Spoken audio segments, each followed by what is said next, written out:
नापिकीमुळे शेतकरी जीवनाकडे पाठ फिरवत असल्याचे अनेक उदाहरणं आहेत। परंतु शेतकऱ्यांनी निराश न होता जोडधंदा किंवा पर्यायी व्यवसाय केल्यास त्यांना लाभ मिळू शकतो। याचं उदाहरण म्हणजे अकोला जिल्ह्यातील बार्शी टाकळी तालुक्यातील शेलू खुर्द येथील शेतकरी उल्हास महल्ले हे आहेत। उल्हास महल्ले यांची लिंबाची बागायती आहे। त्यामध्ये जोडधंदा म्हणून त्यांनी कुक्कुटपालन सुरू केलं आहे। गावरानी कुक्कुटपालन ते करत आहेत। त्यांनी प्रथम प्रयोग म्हणून 80 कोंबड्या खरेदी केल्या। त्यांची संख्या आता 200 कोंबड्यांवर गेली आहे।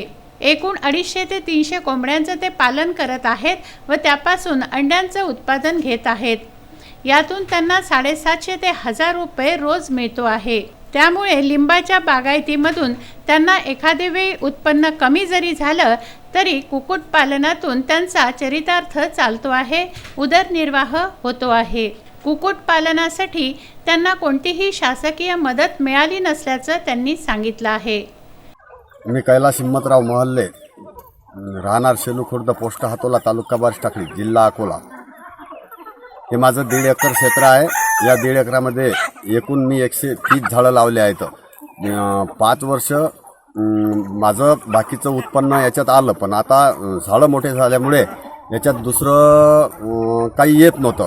बैलाचे आऊत चालत नव्हतं, गवत होत होतं, त्रास होत होता, झाडावर कीड येत होती। त्यामुळे मग काय करावं, आणि पुन्हा आणखीन या क्षेत्राला हा सालपी, वालपी, हातोला, महान हा रस्ता चालू असल्यामुळे याला कुंपण नव्हतं। मग कुंपण घ्यावं तर कुंपणाचा खर्च 1 लाख रुपये होता।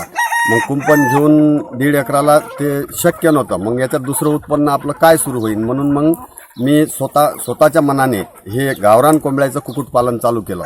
सुरुवातीला मी ह्या 80 कोंबड्या आणल्या। 80 कोंबड्या आणल्यावर मला त्याचे 25-30 अंडे मिळू लागले। 10 रुपये अंड्यानं जागेवूनच जात होते, तर 200-300 रुपये रोज सुरू झाला।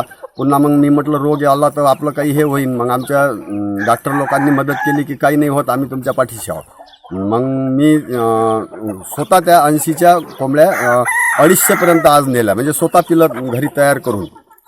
आता 250 कोंबड्यातून रोज मला 60 ते 70-75 अंडे मिळतात। तर 700-750 रुपये रोज भेटून राहिला। पुन्हा माझ्या झाडाची क्वालिटी पण चांगली झाली त्याच्या खतामुळे, आणि उखरी पण होऊन राहिली। आणि आजपर्यंत गवत होत होतं, आज 1 इंचही गवत कोंबड्या निघू देत नाहीत। उलटा आम्हाला बाहेरून त्याले 2-4 किलो गवत आणावं लागते। पिकलेले, वाया गेलेले बाजारातून टमाटे, किंवा आमच्या गावातही पुष्कळ भाजीपाला आहे, जो जास्त जाड झाला बाजारात जात नसेल तर आम्हाला फुकटच मिळतो। आम्ही सगळा पालक, सांबार, टमाटे हे पूर्ण यायला खाऊ घालतो। बाकी 2-4 किलो तांदूळ, गहू, जे मातेऱ्याचं अनाज, म्हणजे असं नेमका आमचा 50 ते 60 रुपये खर्च आहे फक्त या 250 कोंबड्यांना। बाकी या वावरात फिरतात, ॲटोमॅटिक उखर वाखर करून तेही खातात। या गावरान असल्यामुळे यांना जास्त रोगाची भीती नाही ना दुसरी कशाची भीती नाही। इथं हजर राहावं लागत नाही। कंपाऊंड घेतलं, 7 फुटाची जाडी लावली, तो खर्च आला आम्हाला 1.5 लाख रुपये। पण 1.5 लाख रुपये आमचा 6-7 महिन्यातच असं म्हणा की आता अर्धे पैसे फिटत आले।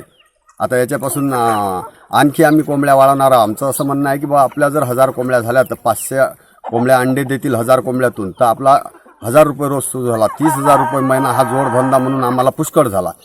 त्याचं कारण शासनाने गावरानी कुक्कुटपालन असं सांगितलं आहे। गावरानी कोंबड्यांच्या पालनासाठी कोणतीही मदत शासनाकडून दिली जात नाही असं त्यांनी सांगितलं आहे। स्वतःच्या खर्चावर त्यांचे दोन्ही व्यवसाय सुरू आहेत। लिंबाची बागायती व गावरानी कुक्कुटपालन करून ते आज समाधानी आहेत।